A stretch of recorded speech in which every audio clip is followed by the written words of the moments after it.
A whole civilization will die tonight, never to be brought back again. Those are the exact words of a sitting American president.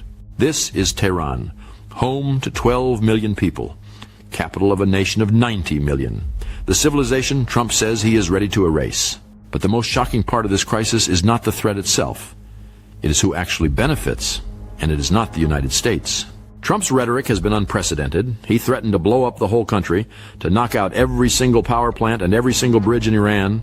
The road here began in 2018, when Trump withdrew the United States from the Iran nuclear deal, calling it a disastrous agreement.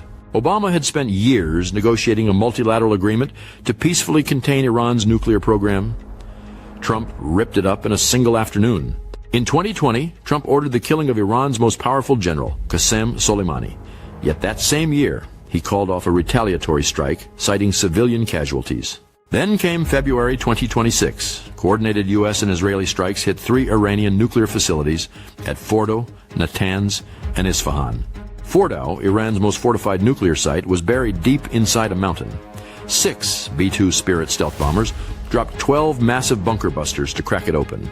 Military analysts immediately compared Trump's strategy to Nixon's Madman Theory, a Cold War gambit where a leader cultivates deliberate unpredictability to terrorize adversaries into submission.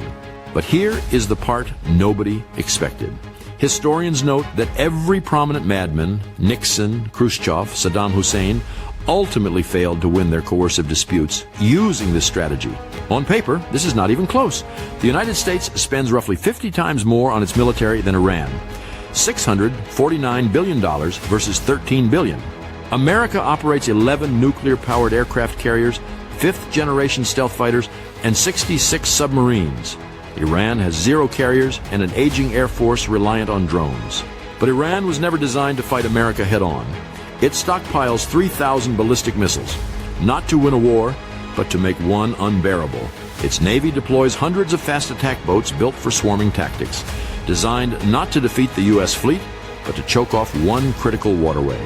The Strait of Hormuz. 20% of the world's liquefied natural gas and 25% of all seaborne oil passes through this single choke point every single year. Shut it down, and you do not need to defeat the U.S. Navy in open battle. You hold the entire global economy hostage with a single geographic choke point.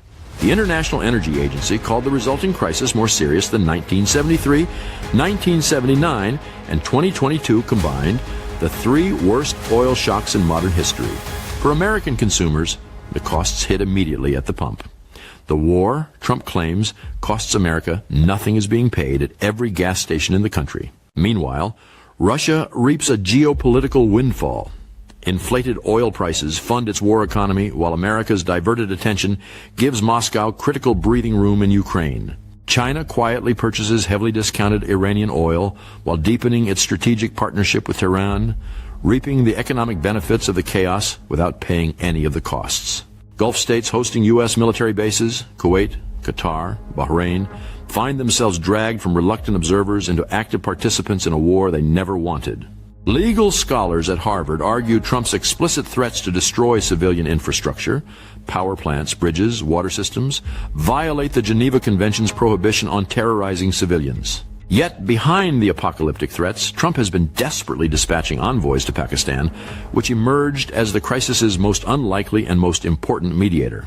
A fragile 2-week ceasefire was brokered in April 2026. Iran submitted a 10-point peace plan. Trump called it a workable basis to negotiate. But Trump keeps threatening to resume bombing if his deadlines are not met. The man begging for peace and the man threatening annihilation are the same person. History's verdict on the Madman Theory is clear.